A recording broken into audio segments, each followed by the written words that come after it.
3, 2.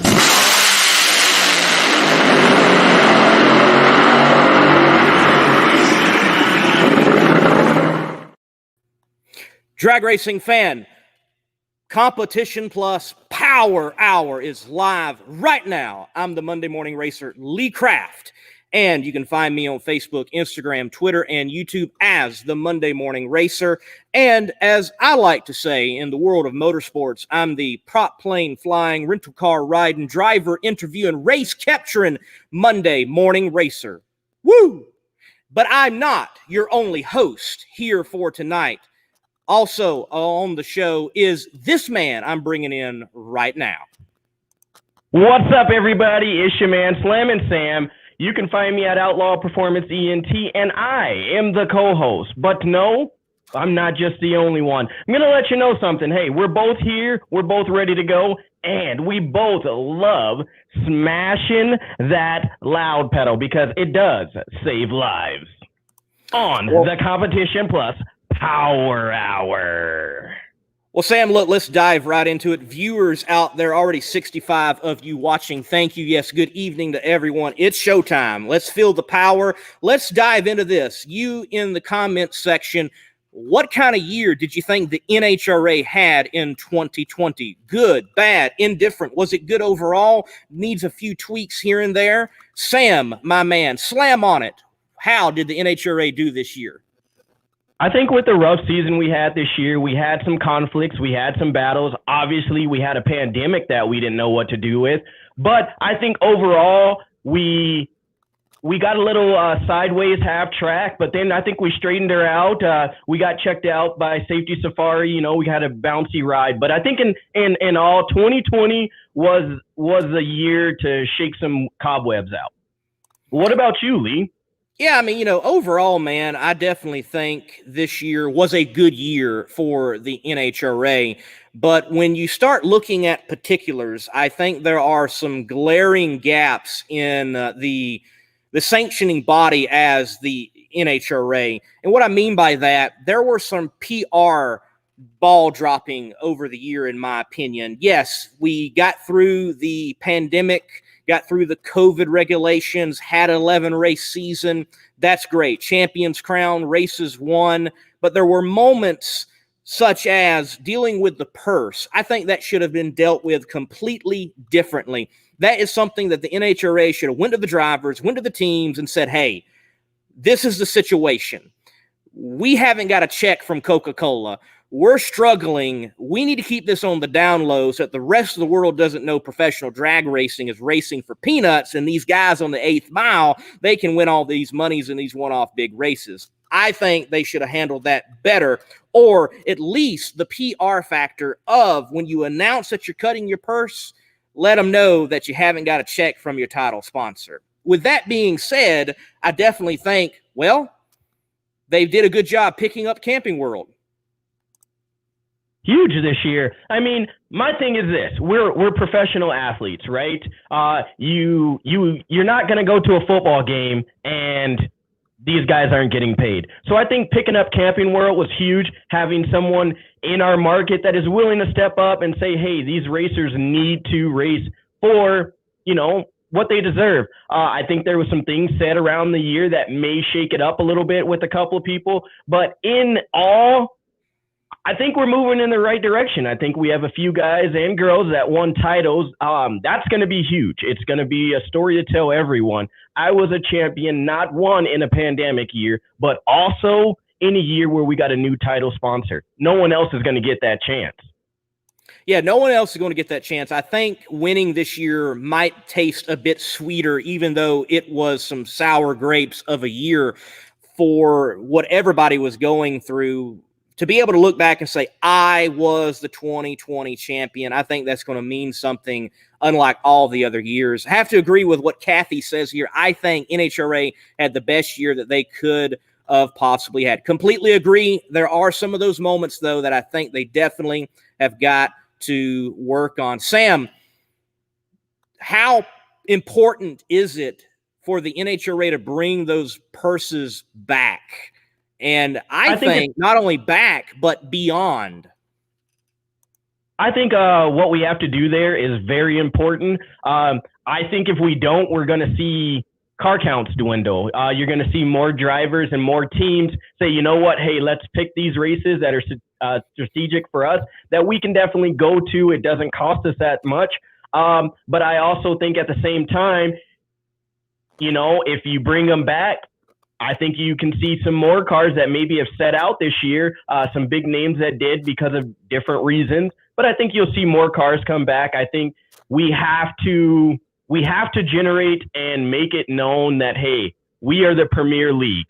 We are not, you know, anything else. And if we want NHRA to be on TV the way we like it, we have to pay these athletes, these competitors, the way that they should. So the purses definitely have to come back, Lee. Lee, for you, I really kind of want to know what are your thoughts on it? We know, you know, some people may say good, bad, and indifferent, but do you think with the title sponsors we have, stepping out of the market that we already have for drag racing, bringing maybe some of the older names back into the sport, do you think that could help us grow? Man, look, I will say this about the deal with the title sponsor. I was always a bit disappointed in Coca-Cola. That Coca-Cola never stepped up and stated that, hey, we're going to be the Coca-Cola Drag Racing Series.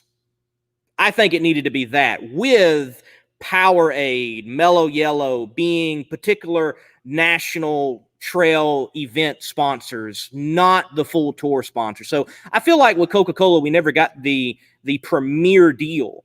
But Camping World, I think NHRA may very well be getting that. So brighter days, I think, are certainly ahead. And I feel like getting a new title sponsor allows a sanctioning body to say, hey, we can do something fresh. We can do something new. And I'm hoping that we do have something new. Hey, William, he says a fair year. Trent Painter, good point. Let me mention this. Where is Gary Scelzi and Ron Capps? Well, man, they're going to be on later. So this show, what is it all about? It's going to be about opinion in drag racing throughout the world of drag racing, with also guests from drag racing across the world.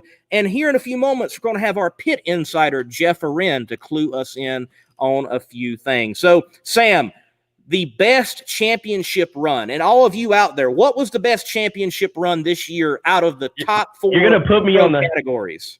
You're going to put me on the spot, aren't you? You really are. You're going to put me on the spot there. First of all, to all you guys commenting, thank you guys for watching this.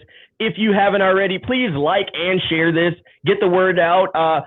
Everyone needs to know about NHRA drag racing. This is our television. This is our platform to do it. So we think Competition Plus. Best run of the year, I've got two. And I think there's one that we can both agree on. My first one is going to go to the four-time champ. Sam, I said one, man. Come on, man. Hey, whoa. You asked me. Okay, here we go. My first one goes to Courtney Enders. Four-time champ. I mean, what Elite Motorsports is doing, I just think it's phenomenal, especially for, you know, the career that she's had. I think this one was huge for us, and I think it was really good. My second one, you know what? I'm going to let you talk about that one because I know that's yours, so I won't say my second one. I know how you feel on a certain few things, so how do you feel? What would you say your best championship would go to?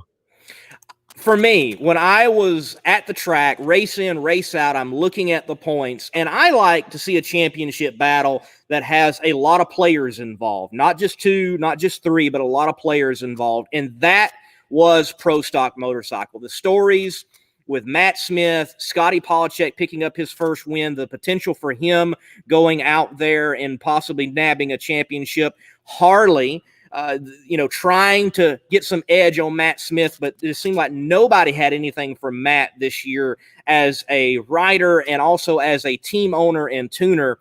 I think the championship battle in Pro Stock Motorcycle did not get the love that it should have got because of the nature of Nitro and Pro Stock. But Pro Stock Motorcycle, it gets the blue ribbon on the best championship battle, in my opinion. And I do have to correct myself. I think I said Courtney and not Erica. That's only because I had Courtney on my show last week. So I had a moment already. There we go. Get it out of the way. It happens. It's live, man. It's live. That's the beauty of live. You got to roll with the punches. Hey, Lou Forlez here. Excuse me, Lou, if I'm saying your name wrong. Lou says Jeff is cool. Jeff is cool. And speaking of Jeff and that cool man, we're going to take a brief commercial break, and we're going to bring in our pit insider after this word from Competition Apparel. Get your CompetitionPlus.com apparel today. Whether it's our nitro-burning funny car design or the vibrant door slammer design, we have the swag to show you are always in the know. Get yourself a hat too. And we know not everyone enjoys wearing a mask, but if you must wear one, at least wear a good-looking one. Check out the new CompetitionPlusApparel.com for the latest from the place where you have trusted for your news on the internet for over 2 decades.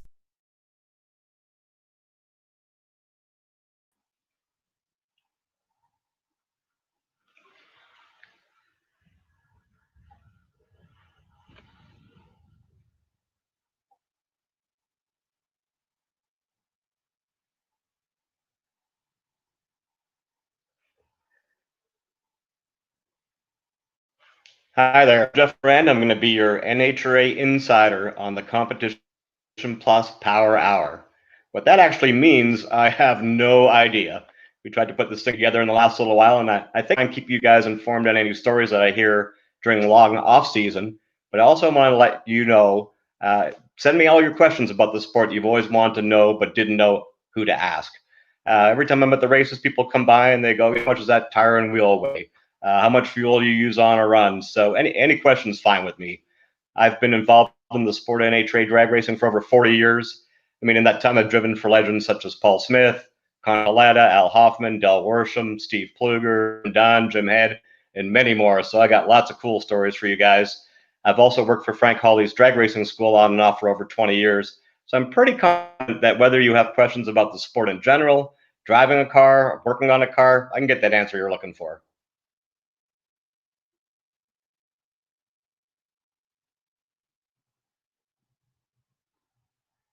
So, Jeff, I got to ask, come on, where's your mask? Micah, I wish I could hear you. You got to take that mask off. Where's your... So, Jeff, on the 2020 race season, I know there's been a lot going on. I do like your shirt, by the way. Have you have any information for us there?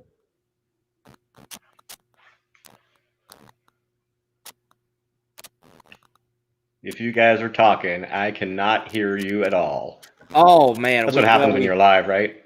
Right. It's what happens when you're live. We've lost Jeff. Jeff, I'm going to drop you out and come back in, or we might have just lost Jeff all together. So, folks, Jeff will be in and out for us, hopefully in and out live and not in and out the way things are going right now, giving us the scoop on what's happening in the pit. So make sure, send those questions in.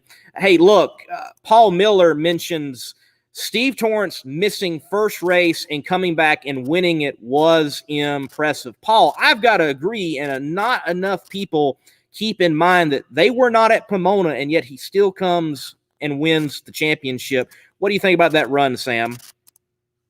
I mean, I think, you know, he has the history of doing that. I mean, when you take a driver that I would say is fairly hungry, not saying that anyone else isn't, I would definitely say he was hungry to get back out at the track and to give his best. And I think he has the team that can do it, battle through adversity and everything else that they went through. But I really do think he stepped up when the time was right and took advantage of the situation. I mean, I know that's probably the most cliche answer to give you there, Lee, but I really think he took advantage of it, even though missing a couple of races. But when you have athletes that are hungry and willing to compete, you get that. Granted, We didn't have a swing, so the points, every round meant something to each racer. There wasn't the opportunity to, have the swing or to have that point catch up, as most people would call it. So I think taking advantage of each situation you're giving, having the team that's willing, ready, and hungry to go, good things do happen. Well, I think this year as well for that team, I don't think enough people factor in the emotional side. They had the tragedy happen with Lagana, and there is that factor of, let's win it for our guy. We're going to try right now to bring Jeff back in. Jeff, can you hear us now?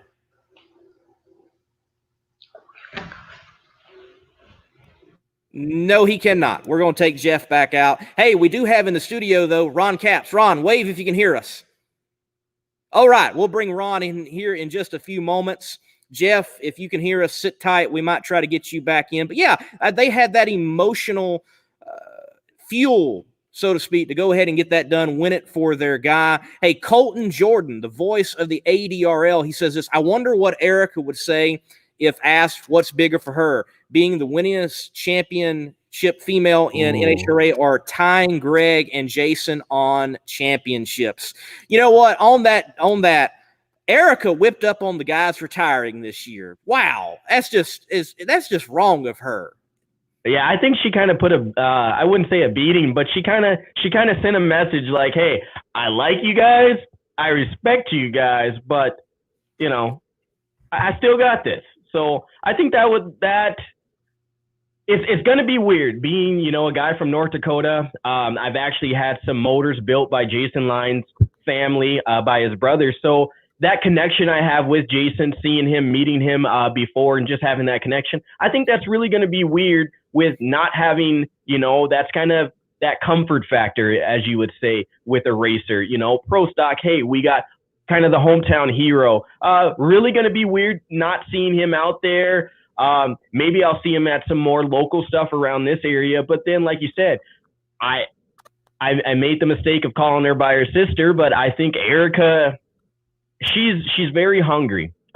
She's very competitive, and she's, as a woman competitor in our sport of drag racing, I think you do have, they have a chip on their shoulder because they are a female, but I do believe she stepped up when she needed to, and she put the hammer down this year. She definitely did. Later on, we got Ron Capps coming in, and he posted that she was basically Wonder Woman leaving the track, and she definitely was. She's getting the job done. And, Jacob, bringing his comment in. When is Ron and Gary getting here? Well, Ron's here. We'll have him on just in a few moments. Want to mention, though, folks, look, remember, competitionplus.com. It is where you need to be getting your drag racing news. And there is something in the FTI, Transmission and Converters rumor mill. Harley-Davidson may very well be pulling out of NHRA drag racing competition. Sam, that might be a big blow. I personally think it's going to have a positive twist. What's your thoughts on Harley possibly stepping out? Oh, man. Again, putting me on the spot here. No more orange and black in NHRA racing. We've already lost one major sponsor. Losing another one, I don't know. I hate to see it happen. I don't like what's happening in the trend of losing these sponsors, in the trend of people pulling out of this sport. The only way to continue to grow is, like I said, maybe we step outside of the box where we've been before and look at other avenues. I do think we're going to hear bigger news here come soon, is what I'm hoping for. But I don't like to hear another major sponsor of a class of this sport pulling out. Well, I think, man, that it can very well be some good news for the NHRA. And I know at the offset that may sound strange, but when you talk to individuals like Matt Smith, there are manufacturers that want to come into the sport, but they're being barred right now because of Harley's official status. Harley leaving I think you'll still see a Harley motorcycle out there racing and competing, but it may open up the door for more manufacturers to come in. I frankly want to see Harley versus Indian on the NHRA drag strip. Why not BMW come in? Why not Ducati? Let's see some more flair in pro stock motorcycle. No, I mean, and that's the beauty of it, having multiple avenues to go. Like I said, I think we will hear bigger news. Like you mentioned, the chassis and everything like that. There's going to be, a couple people that are building new chassis. I know Angie Smith, she had talked about it, that she had the oldest bike in her camp, and she wants to bring on, they're building a new chassis, so they have a new chassis builder. But I think also it's a little different. Not too many people know of chassis builders, or, they're not as known. Your Jerry Bickles, your JR race cars and everything like that for building any other car. So building motorcycle chassis, you're going to still see some Harleys out there, but who knows? Maybe we can predict Indian or anyone else stepping up to the plate. All right, folks, look, we're going to take a break here, bring on a word for Jerry Bickle race cars, and after that, Ron Capps will be on with us here on the Power Hour.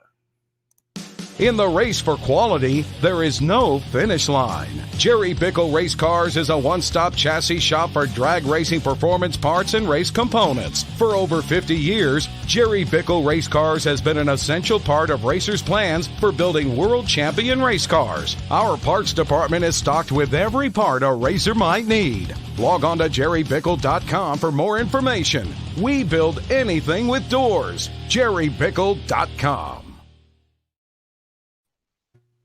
Ron Capps, man, how you doing tonight? I'm good. You shocked me. Sorry, man. Yeah, that's the nature of coming in a little later after the shows got going. Well, look, you were an elusive man for me in the pits this year, but been keeping an eye on you. Overall, a decent year for you and your Napa funny car. Yeah, obviously everybody went through the same thing with COVID, and listen, April, May-ish, we were all just hoping that there was a chance we'd get strapped back in our race cars, and then to be able to finish the season like we did and get back to racing and have Camping World step up in the middle of all of it.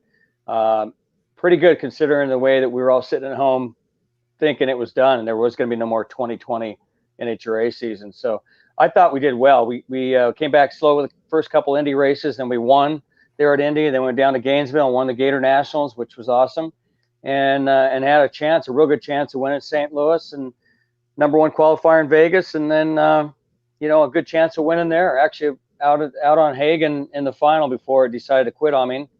So we couldn't ask for a better season considering all the things around us. Ron, I got one here for you. With your 2020 race season, you kind of had to battle adversity like we talked about, but there was something that you did in this season that took you back, I would say, to who you really started as. You got back into PC racing. You got back there on iRacing and did some racing. So how was that for you, going back and staying focused and staying hungry to have that ability to go on to iRacing and catch a couple of laps? Well, it was, I landed in Gainesville, and that's when COVID pretty much hit. My teammate Alexander Rossi and the IndyCar guys were there in Florida to race. And nobody knew at the time what was going to happen. Well, they canceled Gainesville. I got back on a flight from Florida back to California, not knowing how bad it would get, and not even realizing how big the iRacing thing, which I have done since pretty much their inception, like 2008 or 2009. So I've always been a big computer gamer, and guys like Dale Earnhardt Jr., Martin Truex, myself, a bunch of IndyCar guys have always been on there. But at that week, right after that, when we saw that we were going to be shut down, like every motorsports series, all of a sudden I'm getting these emails coming in from the iRacing guys. They jumped right on it, and there was like, hey, do you want to run this race or that race? And so the next thing I know, my rig actually sitting right next to me out here.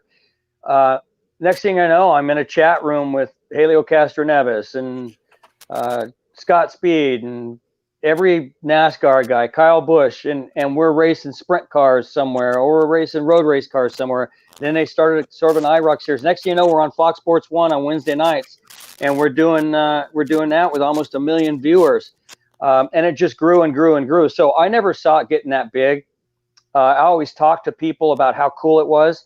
And then during COVID, so many people signed up, went and got rigs and computer setups and steering wheels and pedals. And it was amazing sometimes to get on in the morning and see 15,000+ people logged in at one time, racing one type of series or another. So it was fun. It would definitely help get us through. It probably saved my marriage because I had something to do every day and not get in my wife's way. She wasn't used to having me home all the time. So I think it was cool, mostly for the fans. I mean, they could see me running outlaw sprint cars with the likes of Brad Sweet and all the, the World Outlaws guys on any given night, or racing with NASCAR Indy guys on TV. So it was fun. Yeah, Ron, was definitely pulling for you several races, watching and enjoying the streams myself. I definitely remember the one that it was on the old course there in Italy, the old big oval, and everybody like 60 cars out there, racing. That was epic. That was pretty cool. Some serious wrecks. Glad we don't do that in real life anymore. I wouldn't want to do that in real life either. No, it's wild. It's crazy. Well, Ron, look, last year at Norwalk, I was there. It was Friday night, and y'all were able to choose your music theme. And you come out with Blue Oyster Cult and the Godzilla song. And I'm like, man, Ron knows his music. And I've seen some other things on Twitter and everything. So I've got to ask, man, when you hit the victory playlist, what top 3 songs do you want to come on the shuffle? Oh, man. Jeez, that's hard to narrow down. Boy, it'd have to be something from Metallica for sure, mixed in there. I would say definitely something from AC/DC. And then I'd say my third choice would probably be, something from Pennywise. I'd have to go. Those 3 would be my 3 victory lane songs. Bands. Awesome, man. I'm not sure songs. That's even harder, of course, if I had to pick the songs. But I would say those 3 bands. We'll go with the bands. That hit shuffle, and you get to enjoy them in victory lane, definitely. I'm kind of hoping it's something off the new Metallica CD because, I mean, that 3-disc CD that came out, I got to say, it's been in the shop nonstop. I'm talking like year 2 now that it's been cycling through. But, Ron, we got questions coming in for you. One question is, do you remember the Friday nights after qualifying in Houston, leaving qualifying and then going over to the circle track and making a couple of laps there? Can you speak on that? Yeah. From what I remember, my buddy Scelzi, he'll be on here in a little bit. Him and I did a lot of dirt racing. We'd run off and do stuff. But I remember Doug Coletta, of course, pretty much making it look easy and whipping us all. I think Mike Dunn actually back then jumped in one. I remember several of them being wrecked, and I felt bad for the owners of those cars because they should think twice probably about putting some drag racers in their cars. But there was a little bit of torn up equipment, but that was fun. We did that several times where we got to race something and go next door to where they had a circle track. Bristol, we did a couple times, and I remember going next door to the actual Bristol track and running these kind of like a late model, and a bunch of us going over there and running that circle track at night. And the fans loved it, but us drivers, there was nothing like jumping out of your funny car and then getting in something, going around that half-mile track at Bristol. But yeah, the Houston one there was a lot of damage. That's what I remember. Man, Ron, that's what I like about you and Cruz, Petragon, even Gary, y'all hopping in different things and getting more beyond the drag racing world. In the drag racing world, though, your boss, Mr. Don Schumacher, it's been stated that attempt to have 7 or 8 cars out there next year. Ron, do you think the Don Schumacher stable is capable right now of doing that, having 7 to 8 fuelers, whether in Top Fuel and Funny Car, out there for the 2021 season? Man, well, yeah, we are. Don's very capable. We got all the equipment. We've got the trucks. We've got the dragsters. And I get asked questions like that about DSR and what's going on, or a rumor this or something Don said. And I learned a long time ago to worry about my team, and that's it.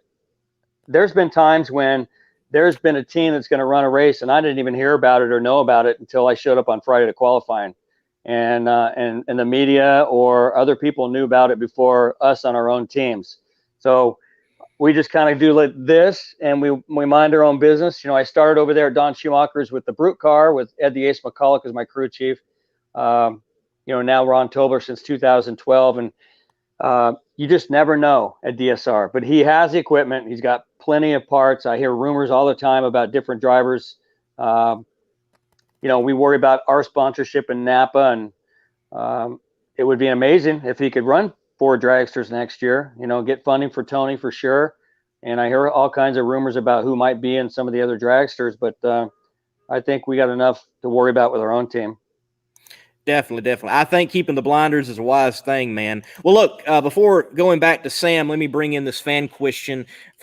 Wild Bill's 440 Dart from YouTube asks, for Ron, seemed to be lots of funny cars grenading this year. What was different, or why so many? Yeah, anything different this year out there on the track? I mean, we obviously, Alexa, she stole the highlight reel with some major explosions and probably the worst fire we've seen since the early 90s. So anything different this year, Ron?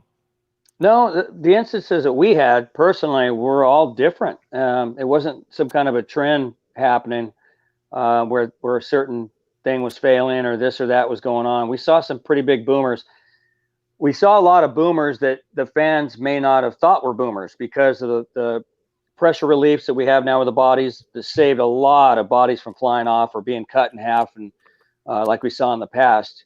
So Alexis's was bizarro. I mean, that was like you said, that was old school. To me, that was like a Freddie Neely, old school, funny car, dark smoke fire. You just don't see that anymore. So I'm not sure what happened there. I haven't talked to Del Worsham about it. But I think it was just, we only get 2 qualifying runs through COVID, and that put a lot of pressure on a lot of teams. If you had something in your camp that wasn't quite going right, you call it whatever you want, a gremlin, and maybe weather impending, where there's a chance you wouldn't even get that second run, or weather impending and it completely changed the conditions like it did at a couple races. 2 qualifying runs with more than 16 cars like we had, it's pressure for anybody. I don't care if you're Dale Creasy or it doesn't matter if you're the biggest sponsor team out there. So I think we saw the pressure of having to try to run your best or get in the show or get qualified the best you could on 1 or 2 runs. And then Sunday, you're kind of anything you wanted to try to test on a car like we did. We either had to work it in on a Sunday during eliminations to try a new clutch disc here because you just couldn't afford to do it on a Saturday. So I think that had a lot of implications on what we saw. Yeah, okay. So then I got another one for you, Ron. You do run, in 2019, you ran your fuel altered. Big oil down in that altered. What is that like, running an altered car versus running a funny car? Yes, there is some similarities. Yes, there are some differences. But experiencing that, everything blowing up in front of you, everything coming back onto you,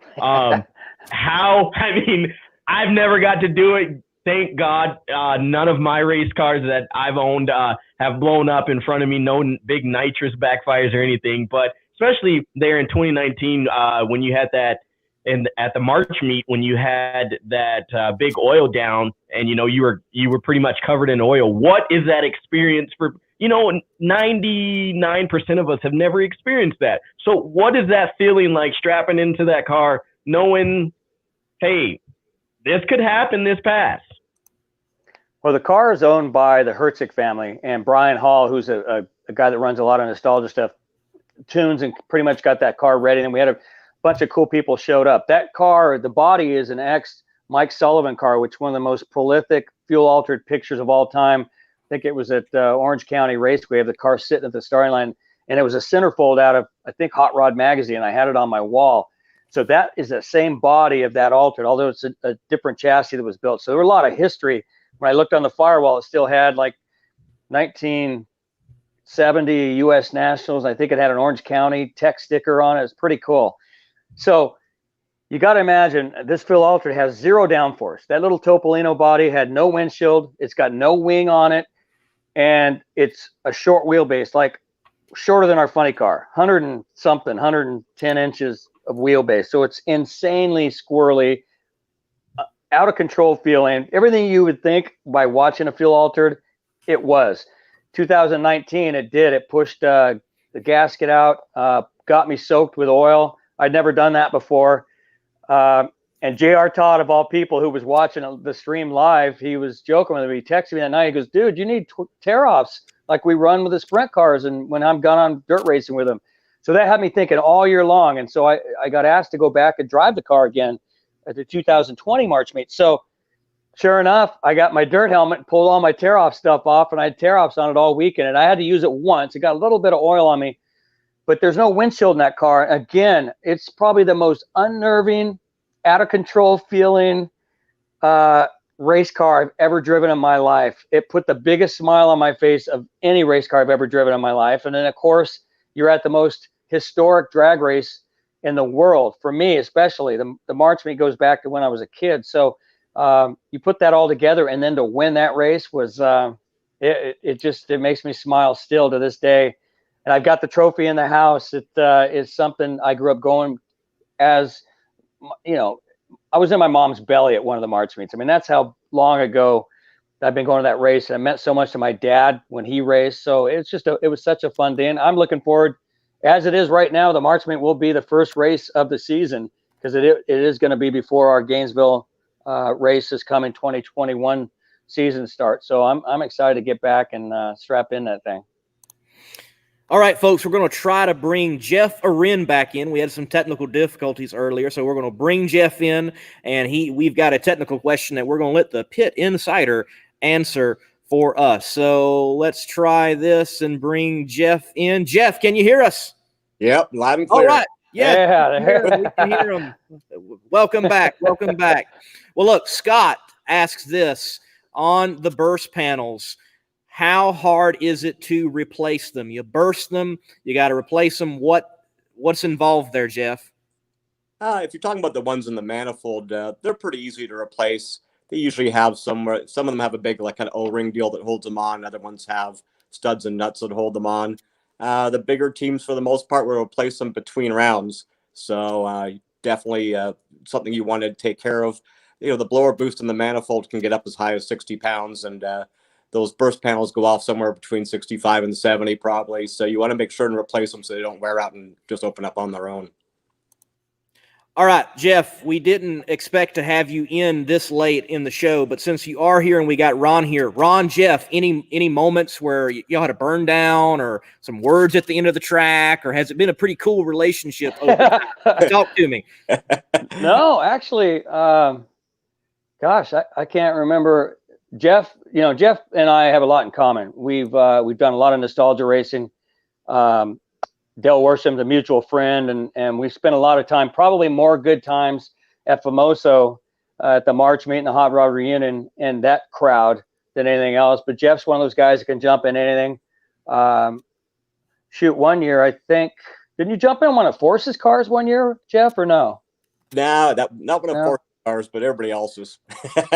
Yeah, I mean, gosh, so many times that he's shown up in somebody's car that, you know, was I don't know, it was just an okay car that could go there and qualify. And next thing you know, Jeff's in it and the car's running a tenth better than it did before. So he's always somebody that they bring out, you know, a lot more in a team when he shows up, and he's good at working on the clutch and things like that. So I always admire that. Reminds me a lot of Dale Worsham. And but we've never had, I don't think we've had moments, have we? Nah, I don't think so. Just fun moments, you know? Yeah, a lot of fun moments. Stellar. Sam, why don't you tell everybody where they can get in contact with us, but definitely Jeff, on any insider questions? Yes, for everybody out there that's got any insider questions, we've got a couple of places where you can reach us.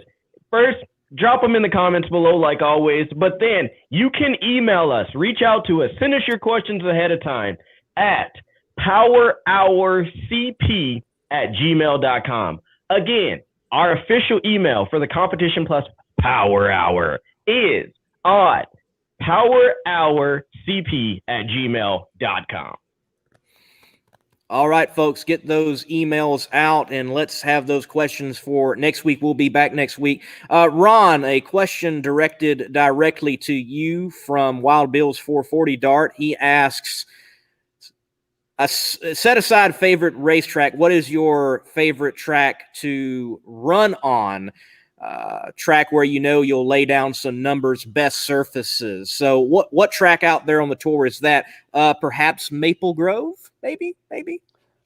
Yeah, and if you're talking favorite track or just track that I know is going to be traction-wise good, right now probably one of the best on our circuit would be the Richmond, Virginia track that we didn't get to run this year, but we went there obviously in 2019. We won in our Napa Breaks car, but that place, they did such a great job of pouring that track. Maple Grove obviously is another great one.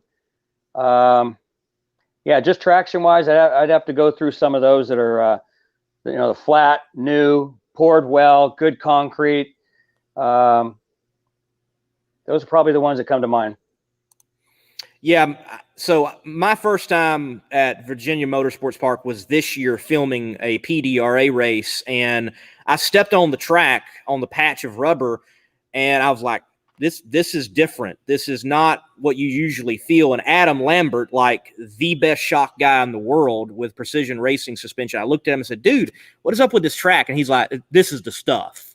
This is the stuff. And yeah, what Tommy Franklin has done up there at VMP is pretty impressive with that surface. So yes, definitely looking forward to seeing Nitro there in 2021.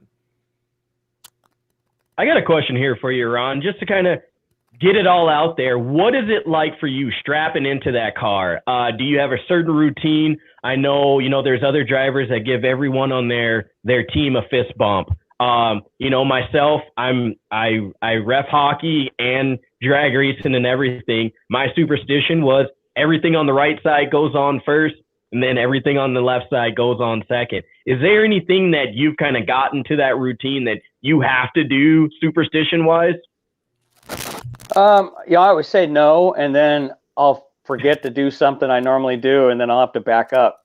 So yeah, it's not even superstition. I guess there's just certain things we do. I don't necessarily, we do fist bumping or certain things. There's guys that once in a while on my crew, if we ran good and he fist bumped me at a certain race, then we'll just keep doing it. But no, I just try to be, I try to do things so I don't have to think about them. In other words, if a crew guy is doing something different one time, I'll go, hey, go back to what you were doing, because now we're talking about it. And now that we're talking about it, I'm not thinking about what I got to think about in the race car. So my guys are great about just monotony and doing the same thing over and over, just strapping me in, same thing every time. Then I get in the car, I don't think about anything else but just what's coming up.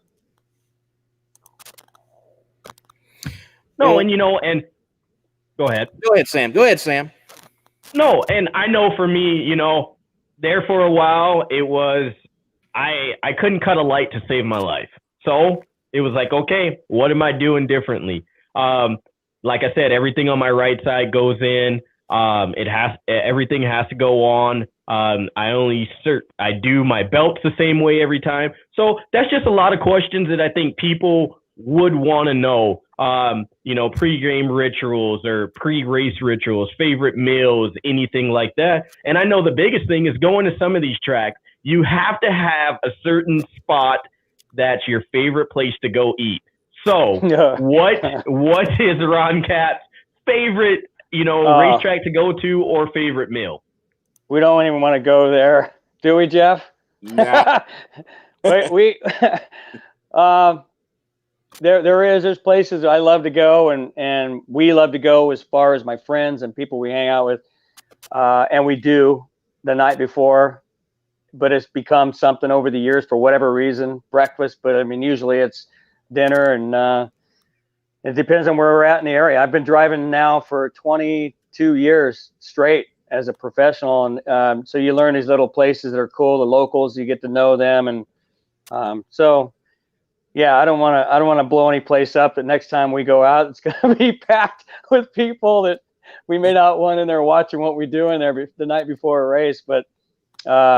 We like to keep the fun meter up close to 10 or 11, and your guest coming on, Gary Scelzi, he taught me a lot of that, and he taught me how to have fun while, you're trying to win championships and races and stuff. So one thing I learned early on in my career is know when to not share or indulge too much. So maybe someday when we're talking just on our own, we can talk about some of those cool places. Hey, Jeff. I will hold you to that. Yeah, we want to know. We definitely want to know. So, Jeff, any spot for you that you might want to chime in after what Ron said? I actually can, because I'm going to talk about Chicago, and there's a place called Al's Steakhouse there. Seeing as it doesn't look like we're going back to Route 66. Al's Steakhouse was always a fun place to go to. Great steaks, great atmosphere, a lot of fun. Unlike Ron, I think if I go out and indulge a little too much, I usually do better the next day. So that's good for me. Good salad bar there too. Excellent. There you go. Gary Scelzi, can you hear us down there? Wave for us if you can hear us. Yes. Okay. We've got Gary. We'll have him on in just a few moments. Terry Woods says this. He says to me, in fact, take off the sunglasses. Terry, no, it's kind of my thing. Hey, Ron, look, I've seen you before after the race at Atlanta. In fact, you won. Someone on NHRA said, oh, Ron's a jerk. And one of the few times I've seen an actual driver with their own personal Facebook get in the comments and be like, dude, what did I do to you? So when is it you feel like you've got to do that? Because you're one of the few drivers or celebrities I've ever seen do that. And it was actually an interesting conversation to see play out on Facebook. Well, years ago when Nitrometer actually started with a mutual friend of all of ours, Gary's and mine and Jeff's, and we used to always get on there a lot. I think Jeff's on sometimes still, but it got to be fun where we could interact with the fans. And then you had some bad apples that started being jerks to us drivers and keyboard typing stuff that they didn't think we would actually see. And then so I'd go on. I know Gary did the same thing. We'd start call as if we were standing there in a pit area. If somebody came up and said something to you rude, you'd obviously get back in their face or ask them what their problem was. So we started asking these certain people. It kind of ruined it for a long time, and actually I ended up getting off, and a lot of drivers stopped posting on there, and it was too bad because it took a few bad people. But yeah, I mean, nothing is worse than somebody getting on your own fan page and talking crap and not thinking that you're going to read it. And then when you call them out, I've gone on and put people's profiles up when they've written some nasty stuff to me in DMs, and that'll work if you call them out and stick their profile up there for everybody to see, and you put what they wrote. When it comes down to it, you find out that they've never even met you in person, and next thing you know, they're talking crap about you on the internet. So that's why I usually ask them, hey, where did we meet? Or show me a picture that we had together, since you think I'm such a bad person. Yeah, they're usually pretty quiet after you do that. Yeah, very. Right. And look, I got to agree with Lou. Ron is a stand-up guy. I mean, my story with you, Ron, is last year, Southern Nationals. I don't even have the shades at that time. And I'm like, hey, can I get an interview? And I've got a tripod and the camera. You're like, yeah, sure.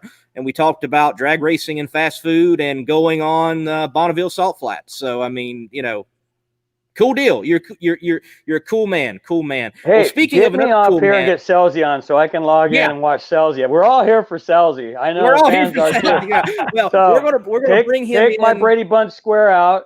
Sammy up there, and Jeff he's over here. Yeah, over here. And put Scelzi in this box so I can get off here and I can log in and listen, because I miss him a lot. Well, we're going to have you on just for a moment with Scelzi. We got to have that. We all want that, and then we'll let you go. Jeff, thank you for being on. We'll have you next week. Appreciate it, man. All right, sounds good. Take care, guys. See you, Jeff. All right, folks. We're going to take a quick break and get a word in from one of our sponsors, and then Gary Scelzi is on.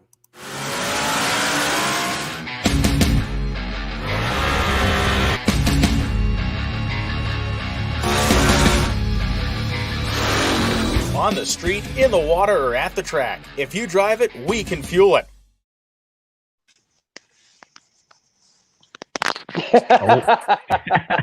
Where are you at, Scelzi? I'm in a parking lot in an Italian restaurant. I can tell. See, he's not shy about it. Hey, let's just set the icebreaker. Got a question in. So, what is this Ron Scelzi name hold about? on. Is it the Piccadilly Inn? Is that where you're at? No, I'm not allowed at the Piccadilly Inn anymore, Cap. Yeah. I just want to straight. Nobody teaches Ron Capps anything. So don't, whatever.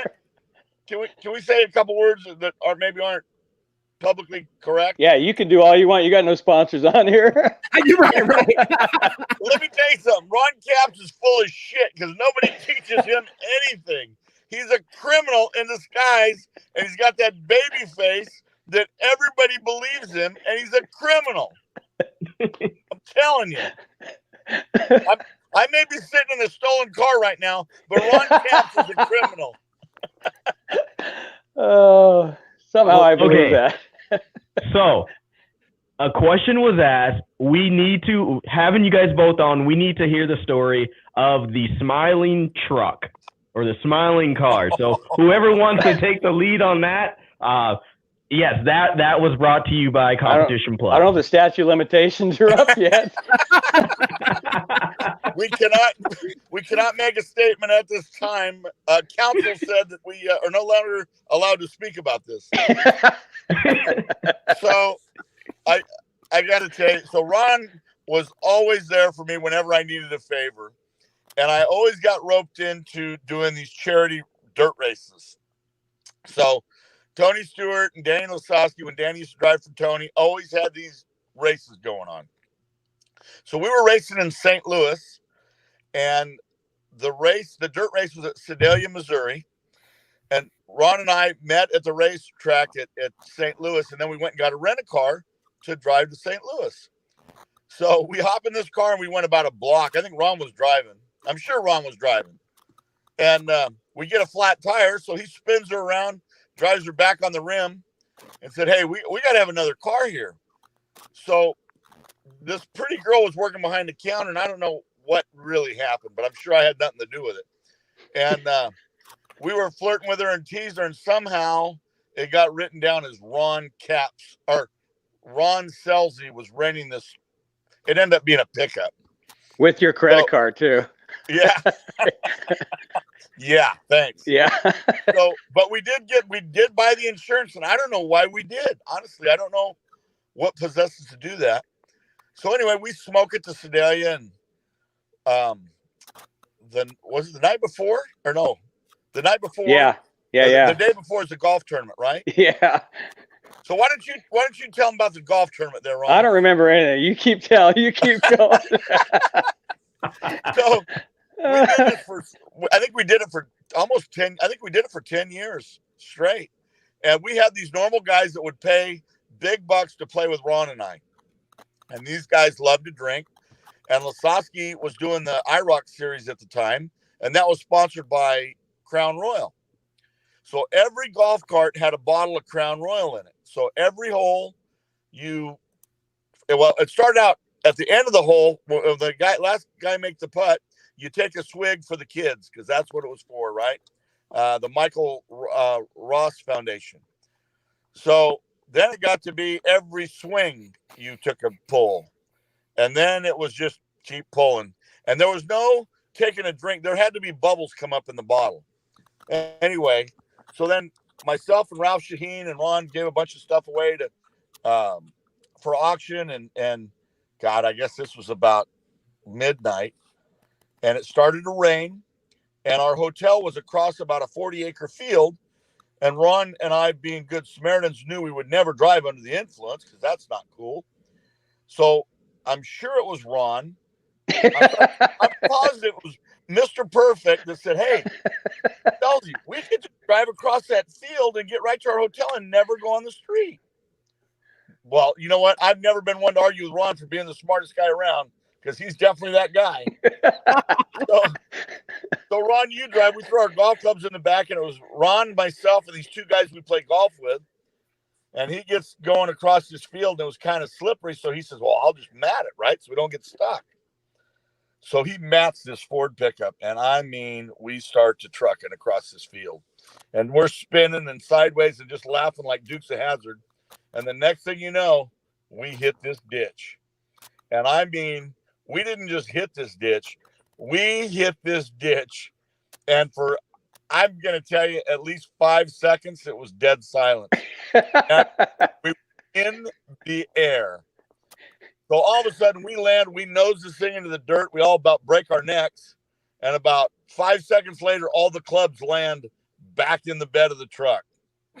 So we make it across the field, get in the parking lot, go to our room. We had a couple more cocktails, started laughing, having a good time, went to bed, woke up about 9 the next morning, walk out to the parking lot and look at this pickup. And I mean, this pickup, the bumper on the driver's side and passenger side are up about 3 foot on each side. The grill is packed with mud, and the pickup box is into the back of the cab. It's bent in half. It's a banana. And so we thought, uh-oh, what do we do now, right? We didn't remember how any of this happened. Well, we might have remembered a little bit of it, bits and pieces. And so we had a friend of ours, Dittsfield Transportation. His nickname is the Devil, by the way. True story. Yeah. He took it back to St. Louis and dumped it off at about 9 o'clock at night at Enterprise Rent-A-Car, and we never heard anything about it. So it was like 6 months later. I don't know where we were at. If we were in Pennsylvania or somewhere, in Reading or something, and I get a phone call from this very angry person from Enterprise wanting to know why I haven't paid, I don't know, it's $28,000 bill or something. I don't know. Well, they wanted to talk to Ron Scelzi, and I'm arguing with him, telling him there is no Ron Scelzi. And he goes, well, you owe $28,000 for this Ford pickup. I said, what are you even talking about? And then it started to come to me. And I said, well, you know what? There's no Ron Scelzi here.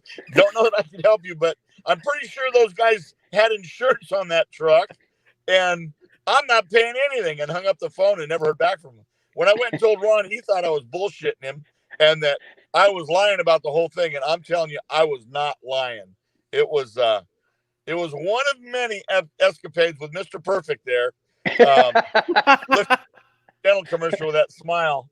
But see, Ron was always a straight man, and he could get away with anything because everybody believed him. And Ron only lies when his lips move. That's the only time he lies. So, that was a yeah. Man, I'm sorry. I was told to bring that up. So, I mean, great story for us all. I literally was almost in tears, but.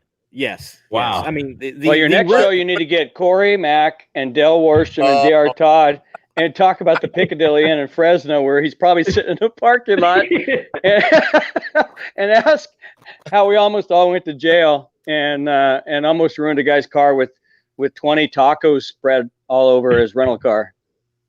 Oh my God! Under Gary's name, by the way. Taco Bell. Oh God! Oh my God! Yeah, I never learned. I tell you, drivers. The first time I met these clowns.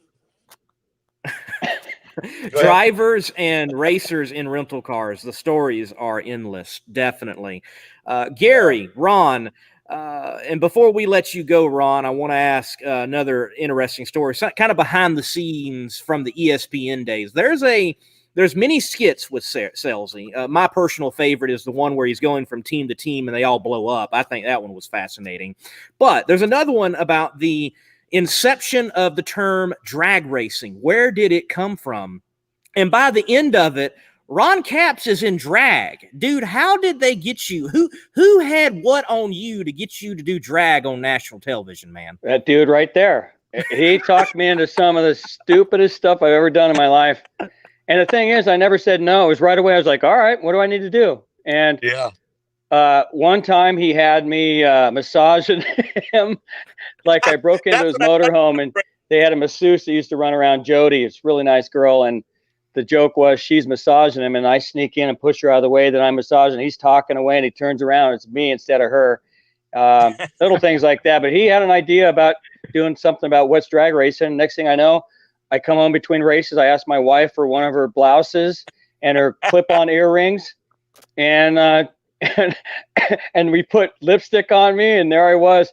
And it did not go over well with my sponsors. First of all, I took a little bit of crap for it, but whenever he had an idea and it was something to do with Scelzi Says, you were honored to even be a part of it. So it was just yes. And what should I do, and when should I be there?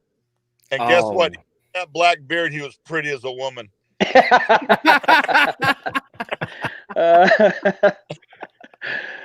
Oh boy. Well, Ron, the big question in all that is your drag days done off the drag strip? Yeah. Well, let's hope so. Let's hope so. I don't think he'd do it if Hagen asked him. No.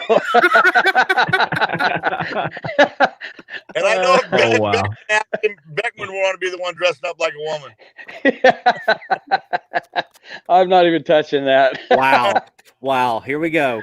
All right. Look, I'm out of here. You guys have fun. All right. Yeah, Ron, I tell you what, we're going to take a break. And at that break, you head on out and watch us for the rest of the time we've got. How about that, man?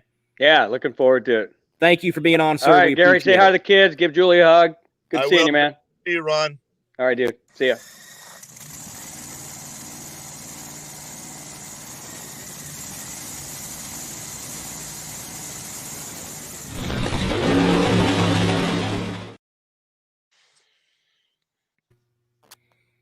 You never know what you're going to get when you get a couple of racers together and the stories that they can tell. Oh, God. We'll just say that, right? That'll work. You won't get in trouble. That's there just for you. It's the people I associated with that were the problem. Gary, I mean, we could have. It can't be all of them now. No, just 95% of them. Because I was 95%. I was an angel. Okay. Only the common denominator. That's right. So, Gary, in the comments earlier, someone made mention concerning your son, Gio, and I love all forms of motorsports. Look, how's it feel being a pops and seeing your son doing so well? Well, I actually have two of them. I've got Giovanni and I've got Dominic. And they went the sprint car route in the dirt scene. And Gio actually did a little stint with Napa and ARCA Racing Series. Picked up a win here about 3 weeks ago, and he had a couple of really good offers to go run dirt sprint cars. And he went with where his heart lies, and that's what he's going to be doing next year. I just put him on a plane at noon to go to Pennsylvania. He's going to race in Scelzi, or I can't pronounce it. But he's going to run with a Pennsylvania posse on Saturday night. And then get ready for next year. And he's going to run a ton of outlaw races and a ton of all-star races. My oldest son, Dominic, is going to race in California. And he's actually started working full-time at Scelzi Enterprises. So the travel for him is going to be limited to just California. But Giovanni, they both have done a hell of a job on dirt, believe me. And with having dirt, I mean, I live in Minot, North Dakota, so the IMCA racing, Donnie Schatz, this is hometown. So, yeah, hometown hero for us. So with having that, I mean, I had a friend say it, and I think he said it the best. It takes balls to run a nitro car, and I use that word loosely, but it takes a special person to get behind the wheel of that. Even those sprint cars, I mean, you've got 900 horse in a tiny car and everything's right there in front of you. So, I mean, for you, with your legacy and then now having your son do that, is that rewarding for you to have the tradition of someone who still loves racing, or does it kind of take it away because now he's on the dirt versus being on the track? No, I tell you, I love all forms of motorsports. And my main thing was I wish both kids didn't race, to be honest with you. It's nerve-wracking as a parent. I'm a control freak. Driving a car that catches on fire and hits guardrails and does all these stupid things never bothered me because I was in control or thought I was in control. But when the kids are doing it and they're in control, I'm watching, and I've never really settled into the parent part of watching and not be nervous. I mean, we all know about my foul mouth and everything like that, but I was born Catholic, and I make the sign of the cross on a regular basis and pray for their and everybody that races safety. It scares the hell out of me, to be honest with you. So, man, what is life like for you out of the funny car and the Top Fuel Dragster right now, beyond even going and watching your offspring race? From what I understand, you're in the trucking world. No, my wife has a trucking brokerage company called Red Rose Transportation.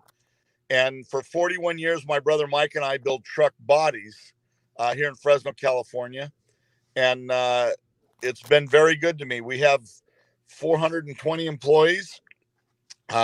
We have the main plant is in Fresno. We have a place in Riverside, California, and a place in LaSalle, Colorado. And like I said, we've been doing that for about 41 years. My wife's been in the trucking industry forever, but she's a brokerage company. She hauls a lot of liquor and wine, vodka, television. She's pretty good size in the freight deal. She's been doing that for about 30 years. Still gets up every morning at 4 a.m. and goes to work and wakes me up, and I go to work at about 7:30, but I still go to work every day too. Very cool, man. We'll keep glad to hear. And I didn't know that your wife was involved with that. My dad's drove a truck for like 40 years. It's not the easiest industry, so kudos to her. No, I'll tell you what, I really enjoy being a mere mortal now. I've pretty much become Dominic and Giovanni's dad, and I'm very thankful for it. I still talk to Chad Head. I still talk to Ron. Ron and I always end up, doing something together. And he'll come to the races and watch the kids every now and then when he can. I talk to J.R. Todd on a semi-regular basis. And everybody else, I was trying to get hold of Robert Height the other day. Couldn't get hold of him. I was talking to Daryl Gwynn. I did the wheelchair challenge.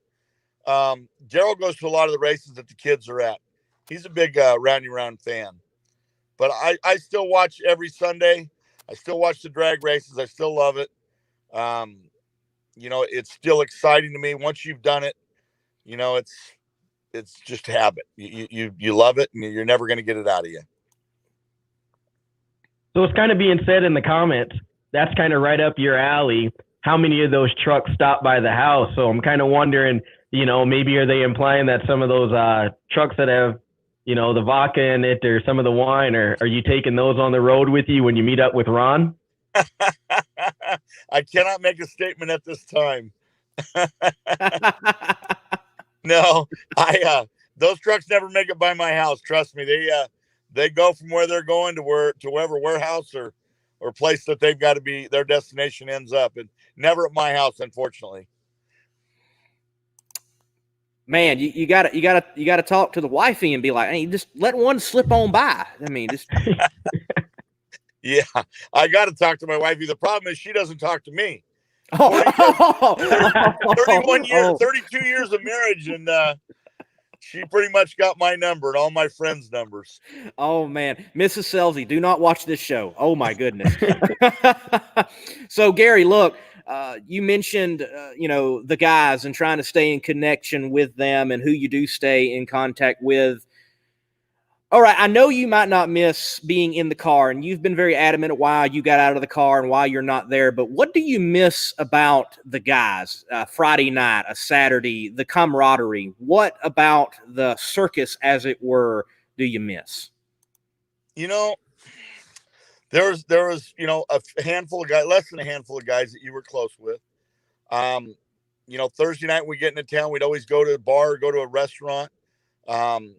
Austin Coyle used to always, there was a kid that worked on the team. He actually is on Tommy Johnson's car, Tuna, we call him. And a friend of mine, Greg Vick and Cap, sometimes we'd go find restaurants in Pennsylvania or whatever that nobody knew about and eat on Thursday nights. And then, we all had motorhomes. So sometimes when the wives or family didn't go with us, we'd barbecue or whatever and just sit around and talk about what was going to happen the next day. I miss that part of it. And, the fans, the part I miss the most about the fans are the kids. The kids' eyes were so big and always so wide open. It was always so neat that, your first impression. And I remember watching Wide World of Sports on ABC with Gartlitz and Muldowney, and hell, I was probably 8-9 years old. And that, it just was Wide World of Sports. It just was such a thing for me. And to know that these kids that are watching this stuff nowadays, it's going to stick with them for the rest of their lives. And I don't think that's a bad thing. Yeah, and more comments coming in for you, saying meeting you in the pits is one of the best things that they ever did or have ever done. And even for myself, even though, yes, we're in the media world, we still get to talk to you guys, and we still, we want to know, what family traditions you guys have, what you like, and making that connection between a racer that someone just sees on TV and then going to meeting you in person. We've all kind of got that, there's probably a handful of things guys say or girls say, hey, nice pass. Hey, can I do this? But making that connection and now seeing, you talked about their tradition now with your family racing, seeing your kids now, your kid being able to sign autographs and everything like that. Like, what are those impact moments for you other than, like you mentioned, just the kids, the impact that they have on it? What was one of those stories where you were in the pits and you were talking to someone and it was just like, wow, like, that's what I needed. Maybe I thought, throwing in the towel or, just that motivation to keep going for you. Well, I heard those guys mentioning Scelzi Says and the crazy things we used to do. And I used to do those quite often with ESPN on Scelzi Says. But there were times to where when your car wasn't running and you weren't winning and you're used to being successful,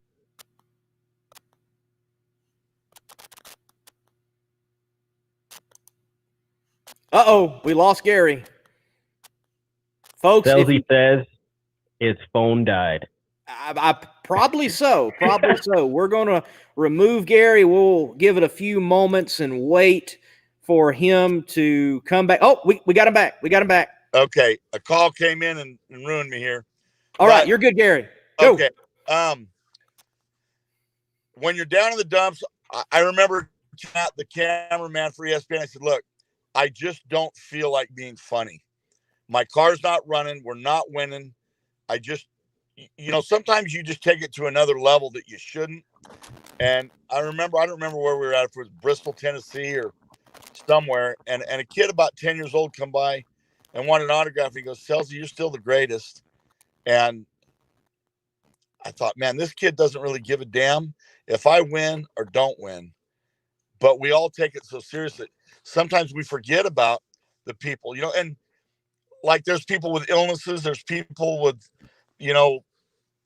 big problems. And we look at it like, oh, we're not winning. It's a big thing. And then you kind of get a reality check when you get a kid like that just doesn't give a damn if you win or you don't. He just likes you for who you are. And that's what's cool. But I really like watching now the kids. Dominic ran second the other night here in Hanford.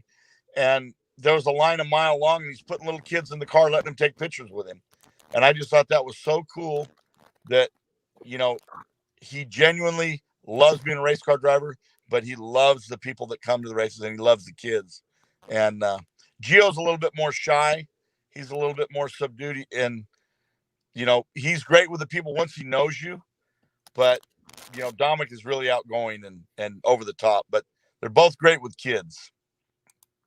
Man, kids say the darndest things, and so glad that the darndest things have been an encouragement to you over your career. Well, Gary, look, it's been a pleasure to have you on. We're going to let you go in just a few moments with this last question, and it's from our boss, Bobby Bennett, here on Competition Plus. He made mention he never got into trouble with Bobby Bennett. So while we've got you on here and Bobby's not on here, you got any good Bobby Bennett stories you can share with us? Back it up on him. I can just tell you this. There is never a no gray area rider that Bobby is just, I don't have any stories against him because he's too good of a person, and he never did the stupid stuff that Caps and I have done. But I'm going to tell you right now, if Bobby says it, it's the truth. And you take that and Bobby likes you and you're his friend. He's the guy you want in his corner because he's going to fight till the end with you. So, I wish I had something on the guy, but he's too damn perfect. And when he told me about this show, I said, man, I was really honored that he asked me to be on the first one. I know it's going to be a success like everything else he's done. He's come from nothing, and to where he's at right now is amazing. And I think you guys are very lucky to have him as a boss. Yes, sir, definitely. Well, Gary, look, it's been an honor to have you on. Thank you for your time and making this first episode of the Competition Plus Power Hour that much more special. Well, thank you guys. I appreciate it. You got to get J.R. Todd on. He's full of stories too. He's way worse than Caps and I. Well, we would definitely do it. We would definitely do it. Thank you, sir. Take care. Sam, man, we are in the shutdown area. The chutes are out. We're on fire. We need the safety safari to come out and rescue us. We got to shut this thing down. Folks, everyone out there, thank you for watching. Thank you for commenting. We're going to be right back here Tuesday. Once again, we'll have guests. We'll have the drag racing opinion. Myself, Slammin' Sam. I'm the Monday Morning Racer. Sam, close us out. With a crazy year in 2020, everybody, we made it through. Things may not change. Things will change. Who knows? But stay tuned. Again, everybody, like and share these. Get these out to the masses. And if you guys have any questions for us, or if you have a question for Jeff, please email us at powerhourcp@gmail.com. Again, this is the first episode of Competitions Plus Power Hour. We will see you next week.